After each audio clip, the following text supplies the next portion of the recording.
I think in situations where you have to stand up to somebody in authority, it's always best to communicate honestly. It's always best to respect the other person.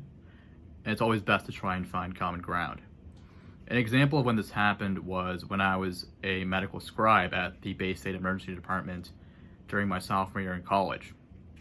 During the start of the fall semester, I had several classes in the morning, and thus I couldn't work on most of the weekdays and could only work on the weekends in the emergency department.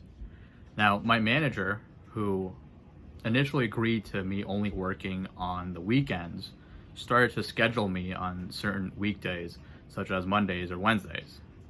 Upon talking with her and communicating and asking why I was scheduled on a weekday, when my availability didn't suggest that I could work on that day, she said that there were no shifts available on the weekend because she gave them to somebody else, and that she knew I had a class on that Monday or Tuesday, I believe, and she knew that it wasn't mandatory, so she asked if I could skip the course in order to go to work. Now, I had a conversation with her regarding this because I thought it was wrong of her to assume that I could skip a class just because it was not mandatory. And in my belief, I thought that skipping that class, even though it's not mandatory, would affect my grades and my education, because I tend to learn better when I'm in class in a classroom setting with other people and the professor lecturing.